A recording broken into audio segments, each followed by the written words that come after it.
You are listening to the Disney Dream Girls, an unofficial Disney Theme Parks podcast, and this is show number 485 for the 7th of January 2024, where dreams begin. Hello and welcome to this week's Disney Dream Girls. My name is Michelle Young, and together with my jolly good chum Jane Phipps, we are your guides to the place where dreams begin. Hello there, Janie. Hello there, Michelle, and Happy New Year. Happy New Year, listeners, 2024. And I actually got the date right on the first take. Yeah, what's the best thing? We'll get to about the beginning of February and we'll have to do 3 takes. Because that's always the way, isn't it? It's never. I used to work in a bank many, many years ago, so we used to have to write dates on everything.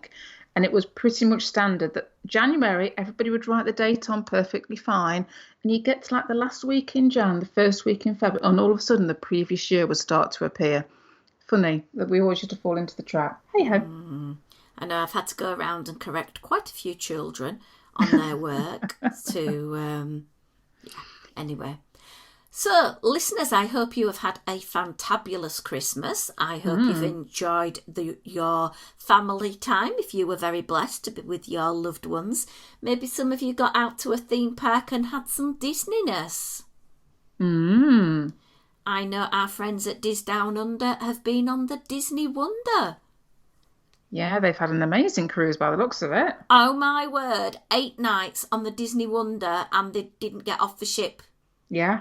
How cool. Wow. Well, they technically kind of did because they did 6 nights and then a 2-night back-to-back. So they kind of had to get off in between. But it was literally sea days every day. Oh, my word. So jealous. Right, yeah. And it's such a special time of year as well. Yeah, I know Kat has told me it was unbelievably amazing. And I did see a couple of lives of them going back into port at Sydney Harbour and the Sydney Opera House and the bridge and the beautiful sunrise. It was just so momentously fabulous to be able to share that experience with us. So, wow. Aww. Yeah. But talking of new cruise line, Jane. Yes. There is a post on the Mums panel, or the Disney Advice panel as it is now, saying that Disney Cruise Line staff members have been asked to remove any ducks. Yeah. It's a bit of a weird... Well, it's a strange one, isn't it? Because I've seen lots of people... Well, I think it's very much a 50-50 from what I've seen on various different social medias and accounts and one thing or another. Some people are like, yeah, it doesn't bother me, great, I've fed up with falling over them type of approach. And then there's other people going, oh, but it was such a fun thing to do and it wasn't causing anybody any harm. And it was just one of those little quirks of cruising that other cruise lines do as well. And are gonna, people are going to miss it.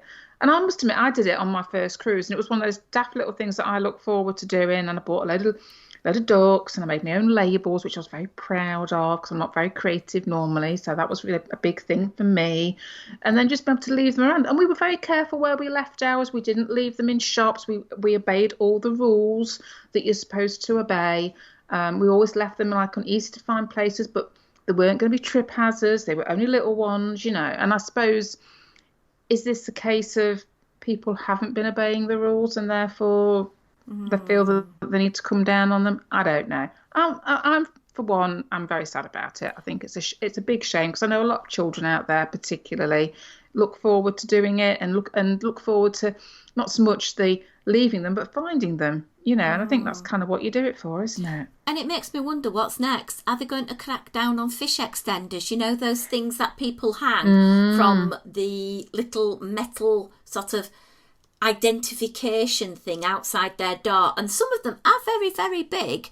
Is that going to be next? Is going to be door decoration next? Because some people, go a little bit OTT and cover the entire wall by their door with lights and note message pads and little sweet pots where people can go and collect candies and all sorts. I mean, we had, quite a blast, actually. I mean, I think on one of our sea days, we were just wandering around. I'd got a few little pixie dusts that I wanted to pass around. And so we went exploring and delivering the pixie dusts and, a few friends that we'd made on the the cruise itself, we found out their room numbers and left them a little bit of something, even though they weren't taking part in a fish extender as such. It was just a nice little thing to do. And it was lovely seeing all the decorations.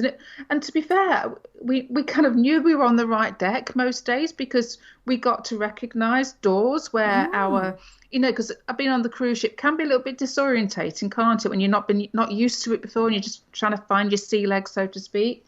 And seeing those doors, it was really sweet. And then seeing how things evolved and if people were, swapping magnets or whatever it would be, or looking at the fish extenders and going, oh, well, they've not got much today. Then you go back another day and go, oh, crikey, they've done well. It was all part and parcel of cruising and making it that sort of inclusive and immersive experience, because you could choose to take part, but nobody was forcing you to take part either. So it's very much that you can get involved as much or as little as you wanted to. So I can't really see the harm in it. I can appreciate from, if you want to put your health and safety hat on, there could be issues over, if there's anything that's dangling that could get in the way, or that could be a trip hazard. But the vast majority of people, I don't think, do that anyway. So yeah, please don't mess about with it too much, Disney. Yeah, well, we shall see what happens later on as more information comes out and more people are going on their cruises to feedback and let us know what is happening. Yeah, definitely. Right, so what happened over Christmas, Jane? What, me in general, or Me. You? Me. Did you do something, Michelle? I did do something, Jane. Well, it was prior to Christmas, wasn't it, to be fair? On the run up to, or was it? Well, no, I suppose for you it was your Christmas holidays, wasn't it? Well, kind of, because we broke up from school and then it was, oh my word, it is Christmas overload, because I got on that big plane and flew all the way to Orlando, although I had a bit of an upsie.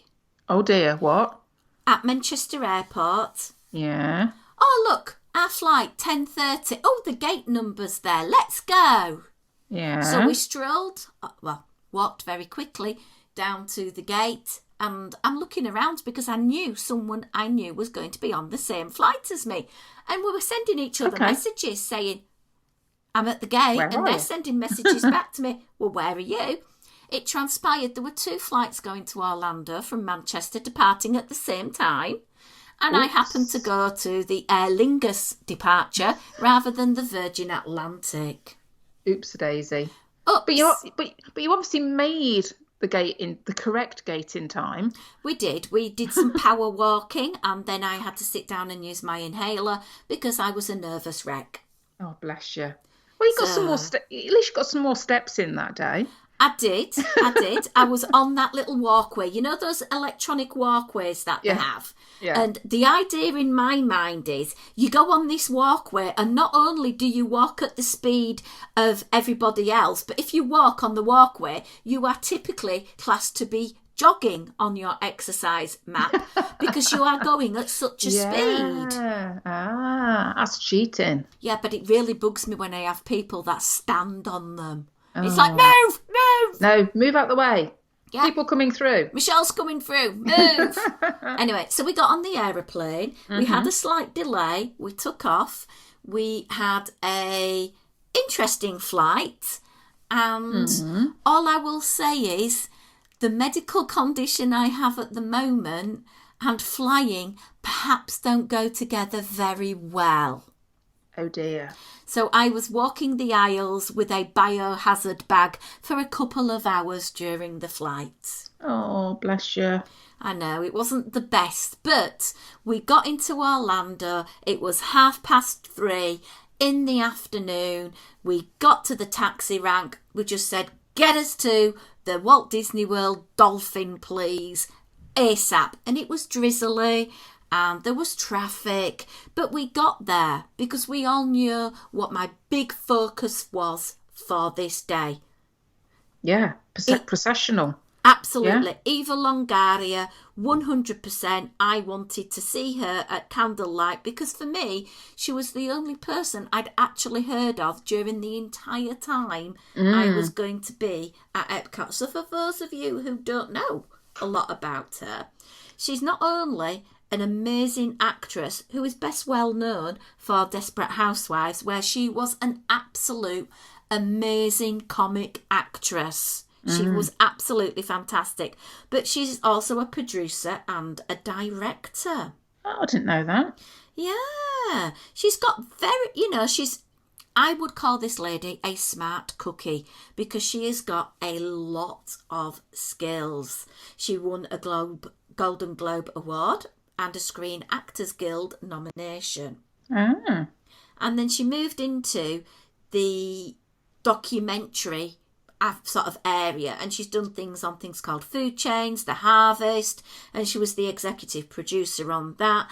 And then she's just done some work with her directorial debut of something called Flaming Hot, and I believe it's the story of the people who made Cheetos Flaming Hot Cheetos. Oh, okay. So it's on Disney Plus. Give it a watch. It only came out in 2023. Interesting. So she is an absolute hot shot, in my opinion, and she's easy on the eye. She's a very attractive lady. So the plan was getting to the Dolphin. So we got checked in and we went up to our room. I did a quick little video tour and sort of pointed out everything that there was in our room. And I've stayed at the Dolphin before. And to be honest, it was the same size room we were in before. However, they've had a refurbishment. Okay, yeah. So as you go into the room, on the right-hand side, you have Louvre doors with your standard closet amenities. So you have coat hangers, you have a wall safe, you have extra blankets, you have extra pillows, you have the ironing board and iron, and then on the left hand side there was an entrance to a 2-part bathroom. The first part was a single sink vanity unit with a wall shelf where you had space for some glasses and things, and then you had the classic quite cramped bathroom scenario of a very shallow bath and a toilet. Right, yeah. Going back into the main room, you had a little low cabinet to put your case on. You had the long TV cabinet with the flat screen TV. You had 2 queen-size beds, a desk for one person with one chair behind it, and then an occasional chair. Right. We were incredibly blessed to have a lovely view out over to the front of the hotel where you get the friendship boats over to Epcot and Hollywood Studios. Oh, lovely. So we could look down on the beautiful fountain that was there. It was a really picturesque view because last time we overlooked a car park and that wasn't as magical. No. After staying in the hotel a couple of nights, there are a few things I will say about the room. Firstly, comfort. The bed itself was particularly comfy. Good. We liked the fact we had a coffee maker. It was a basic Always coffee nice. maker. And while Swan and Dolphin have a lot of the perks of a Disney resort, it does not have Disney toiletries or Disney coffee. So it was bog standard, cheap as you like, regular coffee. Yeah. However, because we'd booked the package via Walt Disney World, we were able to get some amenities each day. Every day we got a couple of bottles of water to our room, which was very handy because it saved us buying Disney water. Definitely, yeah. We did have a problem with the beds though, and this is a top tip. If you want to stay at the Swan and Dolphin, always, unless there is a particular reason why not to, get a king-size bed. The Queens are incredibly small beds. And okay.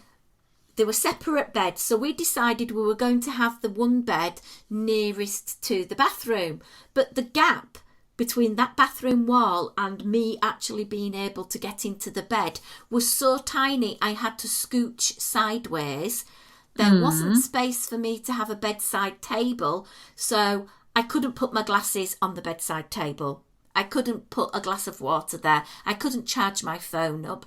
But husband did have one next to him, but normally he's asleep before me. Yeah. So it was a little bit uncomfortable. Now, there was the other bed on the other side of the dressing table. But again, one person would have been without that bedside table because there was just one in the room. And the position of that bed was right next to a wall that jutted out. And we were both worried a little bit of banging our head on that wall. Eek. And there was also the air conditioning vent. And as we're not used to having air conditioning vents in our homes in the UK, we didn't want to pick up air conditioning plague. Because that is typical of us. We get a really dry throat and it really impacts on us because we're not used to it. Used to it, absolutely, yeah. So we did struggle with the spacing in the room. And we did book a king, but we got a queen. Right. So that's something to bear in mind. With regards to charging ports, there were lots of them, USB type as well. But again, because we only had one vanity in the middle of the beds, everything got bunged on there. But I couldn't just quickly turn over and click on my phone to see what time it was because I was next to a wall. That was a downside. A plus, the shower was fantastic. The room was so conveniently located towards the elevator. I don't think I've ever been in elevators that were so rapid. They were like whizzy up and down. And there were loads of them, Jane. There was a bank of 6. Oh, wow. So that is so good. Really, really can't praise it high enough. We did have a problem with housekeeping where we got back to the resort one day and we were absolutely shattered. It was 5:15 in the afternoon and housekeeping hadn't been. Okay. So I went to speak to them at the front desk, and what they're doing is they prioritise guests that are checking out. Which you can understand, yeah. Yeah. But 5:45 in the afternoon, you would have expected to have had room service to come and clean and to come and make our beds and give us fresh towels, and they didn't. So we did have to mention that. Well, yes, because you'd assume that obviously most, I'm guessing that's 11 o'clock in the morning checkout, 12 o'clock midday at latest. So you'd think by 5 there would be off the checkout ones and onto the stayovers. Absolutely. So that was a little bit of a negative. With regards to its convenience, oh my word. You can walk to the International Gateway at Epcot in 17 minutes, and that is at my pace. Not too shabby. Or you can get on the watercraft, which if you walk at a reasonable pace, you can get there quicker walking, but you can also have the bonus of the watercraft. It does slow you down a little bit because they do go to the boardwalk, you're on beach, so there is all of that to contend with. But different, more relaxed approach, I suppose, if you wanted it. Absolutely. And then the boat comes and picks you up and takes you straight to Hollywood Studios. Of course, yeah. Nice convenience. Completely. If you're going to either the Magic Kingdom or you are going on to Animal Kingdom, there is a bus stop at the hotel which is serviced by Mia's. It is not serviced by your regular Disney buses. Oh, I didn't know that. Right. So one day we went to use the buses and 3 for the Magic Kingdom came, none at all came to the for Animal Kingdom. I got fed up of waiting, so I booked an Uber. Ah, okay. Now, in pretty much every single resort, they have this widescreen TV, even at Pop, even at the Values, on the wall by the bus stop, and it's regularly updated with live timings of when to expect the next bus. Whilst they had that screen at the Dolphin, it was not updated with live times. Oh, that seems a shame. So we didn't have a clue how long we could have been waiting. So that was a negative.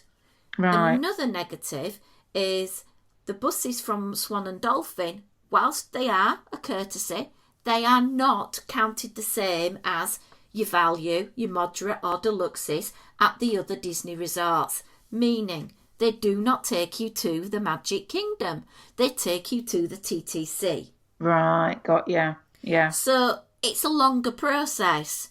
And for me personally, I hate that extra bit of delay of having to go queue up again and get on a monorail or to go on the ferry boat, particularly at the end of the night when you're tired. So we got a fantastic workaround. we walked to the yacht club or the boardwalk and got a Disney bus. I was going to say, was there a way that you could go to a park or another hotel and use the service that way? Yeah. 100%. And also, if you're in Epcot and you've worked your way towards Spaceship Earth, another plus is that you can get on the monorail by Spaceship Earth at the exit of the park and get into the Magic Kingdom. Yeah. That would be, I must admit, that would be my thought process, Epcot, Magic Kingdom that way. Yeah, cool. However, bear in mind the time of day and what time each park opens, because the monorails don't always open and start running from Epcot to Magic Kingdom. Because why? At the time we were there was no park hopping till after midday, after 2 o'clock, I think it was, yeah. Yeah, it would have been, yes. Well, of course, that's changing as of next week. Yeah.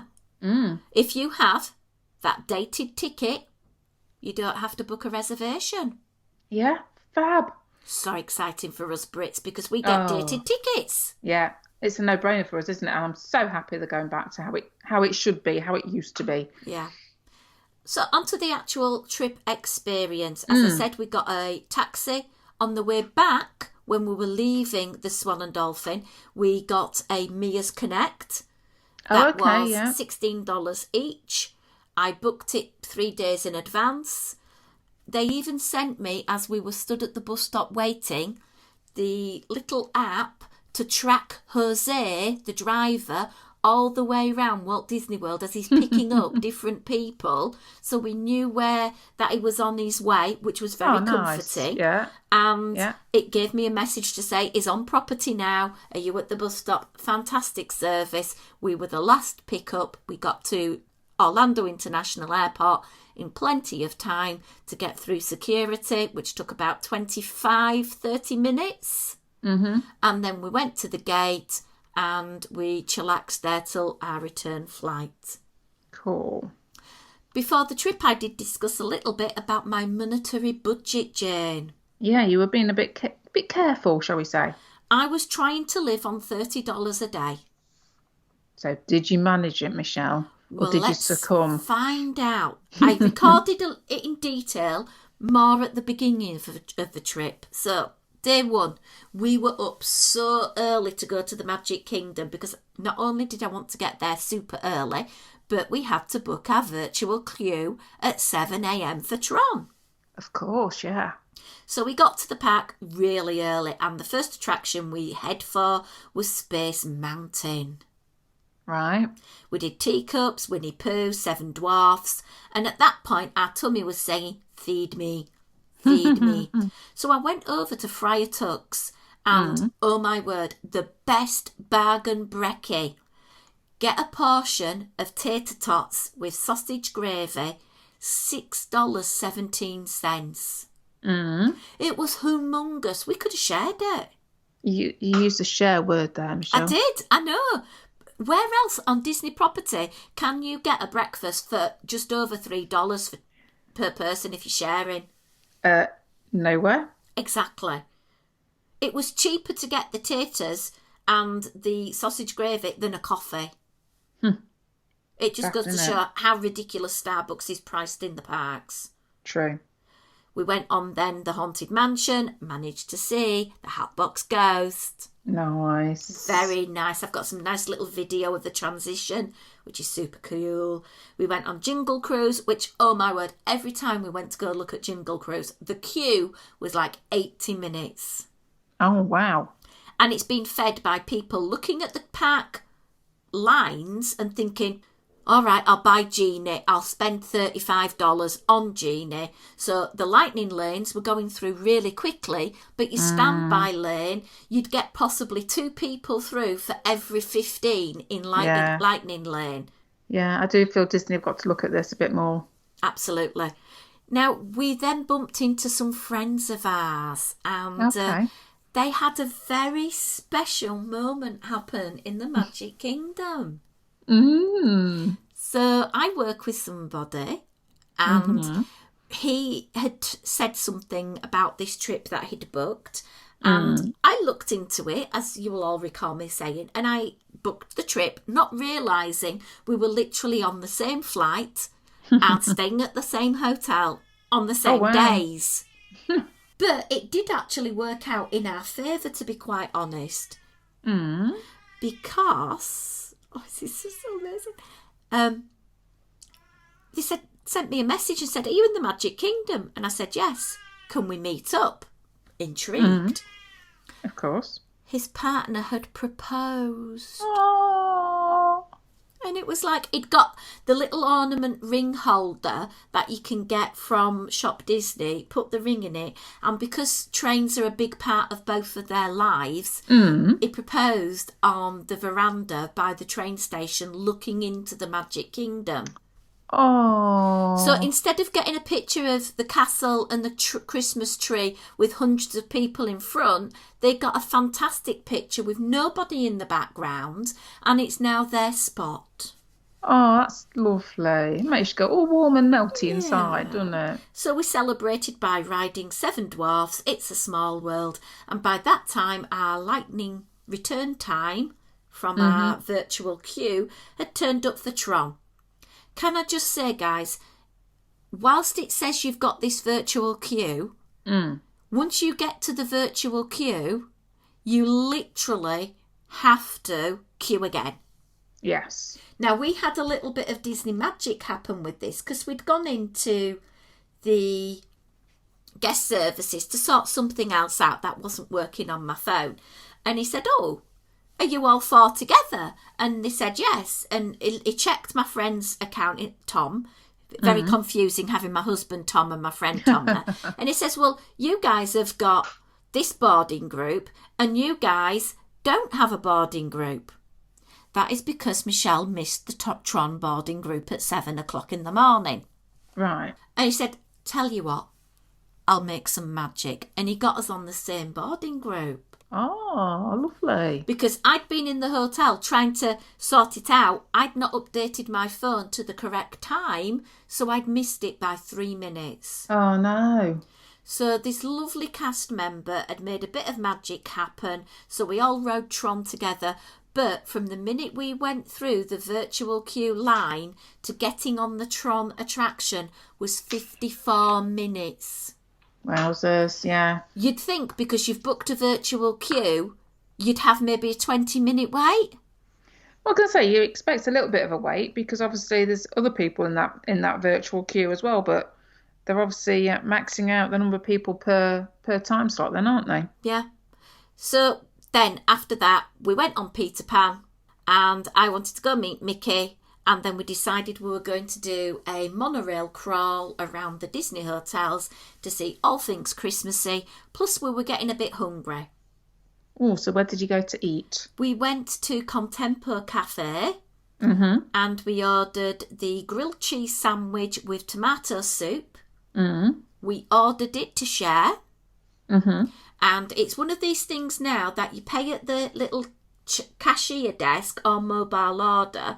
They then give you a little sort of magic coaster to keep on your table with the RFID technology in. Okay. And it bleeps, does this buzzer pager thing for you to go and get your food. Yeah. It took 24 minutes to turn up.